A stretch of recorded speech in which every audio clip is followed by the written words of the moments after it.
আমরা একটা নতুন দেশ করতে পারব।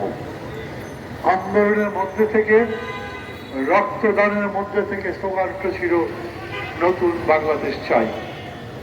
নতুন বাংলাদেশ মানে কি?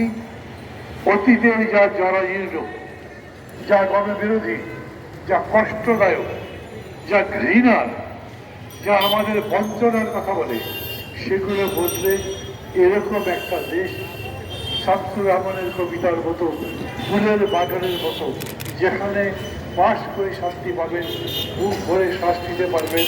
আমাদের যুবকদের আর ভূমধ্য সাগর পাড়ি দিতে গিয়ে চাকরির খোঁজে নৌকা থেকে ডুবে সমুদ্রের মধ্যে মৃত্যুবরণ করতে হবে না। 6 মাস পরে মানুষের মধ্যে এখন প্রশ্ন হচ্ছে, সেই রকম দেশ আমরা কি করতে পারছি? আমরা কি সেই দিকে যাচ্ছি? সবাই বলেছেন, দেশ যদি বদলাতে না পারি, দেশে যদি সংস্কার করতে না পারি, তাহলে এই দেশ উন্নত দেশ হবে না। ডক্টর ইউনূস 1/11-এর সময় তাকে খুবই অনুরোধ করা হয়েছিল, আপনি ক্ষমতা নেন। সামরিক বাহিনী প্রায় পুরো একটা রাত তাকে বোঝাবার চেষ্টা করেছিল। উনি বলেছেন, মাত্র 3 মাসে আমি ভালো কিছু করতে পারবো না, অতএব দায়িত্ব নেব না। উনি নেননি। কিন্তু এইবার প্যারিসের হাসপাতালে শুয়ে শুয়ে এখান থেকে ছাত্ররা ফোন করলেন, উনি তাদের কথায় রাজি হয়ে দায়িত্ব দিলেন।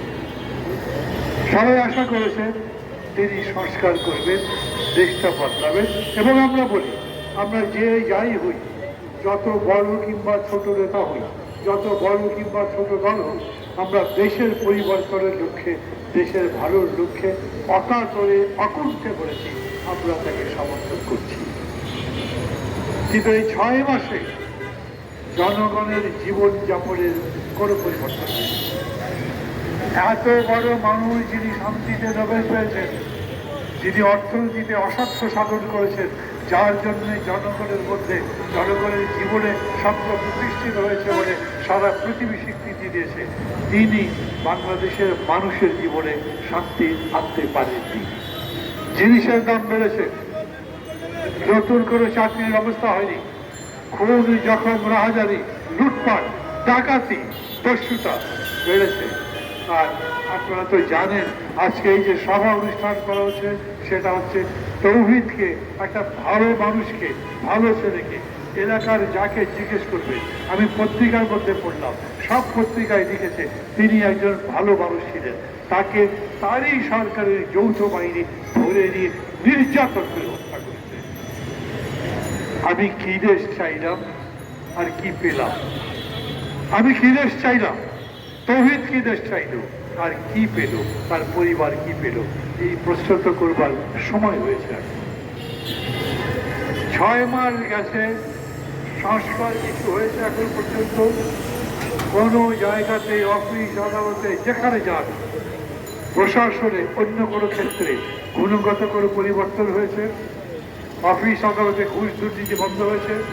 পুলিশের নিষ্ক্রিয়তা, জনগণের প্রতি উদাসীনতা, মামলা দিতে অনিচ্ছা, টাকা পেলে আবার কাজ করে, এই পরিস্থিতির পরিবর্তন হয়েছে? হয়নি।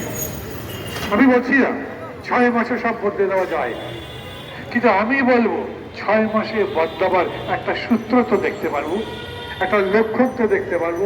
কোনো কোনো জায়গায় তো ঘটনা ঘটবে। আমি খুবই নিঃসঙ্গ চিত্তে প্রশংসা করছি, সরকার যখন বলেছে, সরকারের কমিশন যখন বলেছে আমরা সার্কিট বেঞ্চ করব, হাইকোর্টের বিভিন্ন বিভাগকে সার্কিট বেঞ্চের মাধ্যমে বিভাগে বিভাগে নিয়ে যাব। যখন তারা বলেছেন উপজেলা পর্যায়ে আমরা আদালত প্রতিষ্ঠা করব, জনগণ যাতে সুবিচার পায়, ঘরে বসে পায়, জনগণ যাতে বিচারের জন্য বছরের পর বছর অপেক্ষা করতে না পারে, তার জন্য ব্যবস্থা করতে চাই। আমি মনে করি সেই রকম একটা উদ্যোগ ভালো। কিন্তু দেশের সংস্কারের ব্যাপারে এই সরকার কি করেছেন? 15টা কমিশন করেছেন। 15টা কমিশনের 6টা কমিশনের রিপোর্ট দিয়েছে। এই 6টা কমিশন রিপোর্ট দেওয়ার কথা ছিল ডিসেম্বরের মধ্যে, তারা জানুয়ারিতেও দিতে পারেনি, দিয়েছে ফেব্রুয়ারি মাসে, এবং ফেব্রুয়ারি প্রায় শেষের দিকে। এই সময় এসে সরকার বলেছেন ফেব্রুয়ারি মাসে তারা আলোচনা শুরু করবেন, একটা সমন্বয় কমিশন করা হয়েছে।